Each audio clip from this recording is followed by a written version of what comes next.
हमारी ऑडियंस ऐसी है जिसे जब तक कोई लॉजिक ना दो किसी काम को करने के लिए वो कहाँ अग्री करती है, इंक्लूडिंग मी। और ये है भी सही, क्वेश्चनिंग तो करनी चाहिए। क्यों किसी की बात पे अग्री कर जाएं? जब तक कोई सॉलिड रीजन ना हो, जब तक कोई राइट एक्सप्लेनेशन ना मिले। ऐसा ही सवाल किया किसी ने मुझसे, जो कि बना है आज का हमारा टॉपिक। बात नहीं, मेक श्योर यहाँ मैं ब्रीदिंग मेडिटेशन की बात कर रही हूँ, not about the other forms of meditation like guided meditation और mindful meditation. Why should I do meditation and how it works? I have explain in this video. Let's move to the video. क्या आपने कभी गौर किया है आप सांस क्यों लेते हो? आप ब्रीदिंग क्यों करते हो? जिंदा रहने के लिए, ऑफ कोर्स। और जब किसी की डेथ हो रही होती है उस वक्त क्या कैफियत होती है, कितना वो जूझते हैं सांस को लेने के लिए। सारी अटेंशन, सारा फोकस उनकी अपनी सांसों पे आके अटक जाता है। यहाँ एक एग्जाम्पल देखते हैं कि कोई स्विमिंग पूल में स्विमिंग कर रहा है, बहुत एंजॉय कर रहा है, लोगों से बात कर रहा है, बातें करते करते हंसते खेलते सडनली वो गिर जाता है और पानी में अंदर चला जाता है। उस वक्त वो क्या करेगा? खुद को बचाने की कोशिश करेगा, नो डाउट। कैसे करेगा? सांस लेने की कोशिश करेगा, ब्रीथ करने की कोशिश करेगा। उस वक्त जो एंजॉयमेंट पे उसकी अटेंशन थी, जो लोगों पे उसकी अटेंशन थी, उस वक्त उसकी उस एंजॉयमेंट पे अटेंशन नहीं होगी। वो जो लोगों से बात कर रहा था उस पे अटेंशन नहीं होगी उसकी। इनफैक्ट उसे तो याद भी नहीं होगा। उसका फोकस हर चीज से हट के कहाँ पे आ जाएगा? उसकी ब्रीदिंग पे। सारी चीजों से हट करके उसकी सांसों पे आके अटक जाएगा। ऐसे ही ब्रीदिंग मेडिटेशन काम करती है। जब आप स्ट्रेस में होते हैं या एंजाइटी अटैक्स हो रहे होते हैं काफी लोगों को, काफी लोग तो डिप्रेशन से भी फाइट कर रहे होते हैं, यहाँ तक कि लोगों को पैनिक अटैक्स भी होते रहते हैं।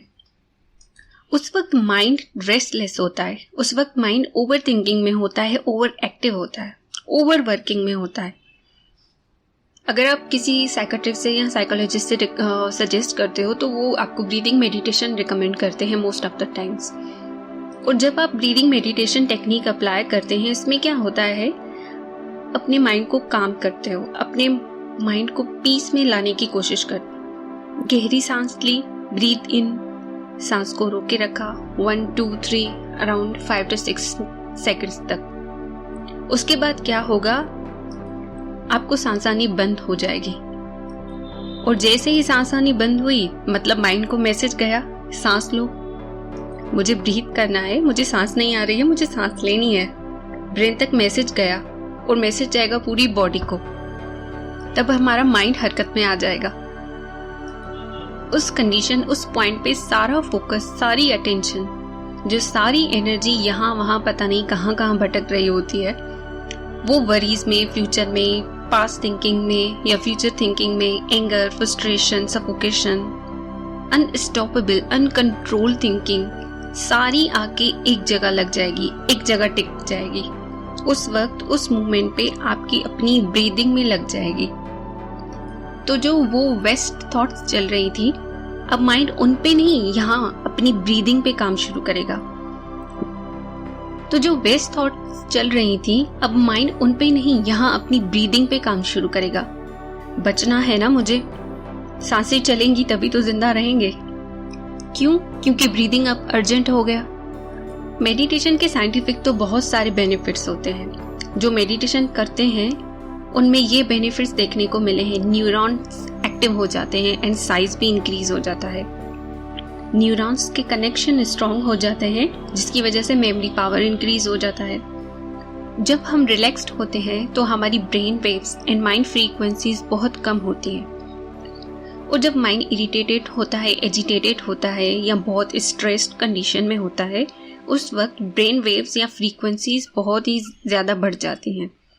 और ये brain waves, mind frequency meditation से बहुत ही रिड्यूस हो जाती है। अगेन आप रिलैक्स हो जाते हैं। उस वक्त हम स्ट्रेस्ड आउट होते हैं या एंजाइटी से सफ़र कर रहे होते हैं और मेडिटेशन उसी स्टेट से हमें बाहर निकालता है।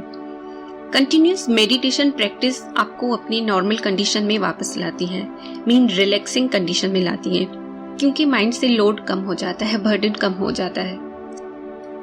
समटाइम्स ड्यूरिंग मेडिटेशन हम ड्रोसी स्टेट में एंटर हो जाते हैं। इसे स्लीपिंग स्टेट भी कहा जाता है और ये वो स्टेट होती है जिसमें visualisation and affirmations amazingly work करते हैं। अब यहाँ पे क्वेश्चन अराइज होता है, अब ये अफर्मेशंस क्या है?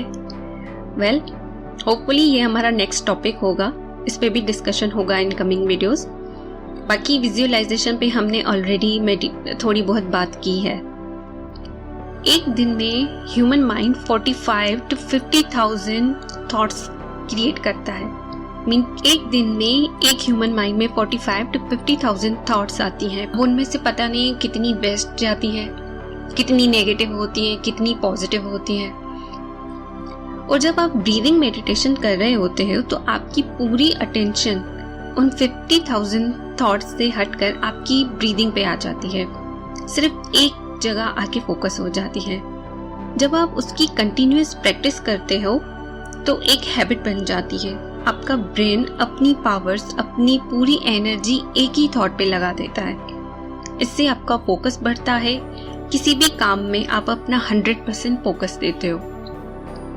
आपका माइंड पीसफुल हो जाता है, सबकॉन्शियस माइंड तक अप्रोच भी बढ़ जाती है। सो ये थी कुछ knowledge about the breathing meditation जो कि मेरी नॉलेज के अकॉर्डिंग है। अगर आपको ये वीडियो काफ़ी इन्फॉर्मेटिव लगी है तो प्लीज़ इसे सब्सक्राइब करें, लाइक, शेयर और कमेंट भी करें। ऐसे इन्फॉर्मेटिव वीडियोस के साथ मैं आती रहूँगी। Till then take care, bye bye.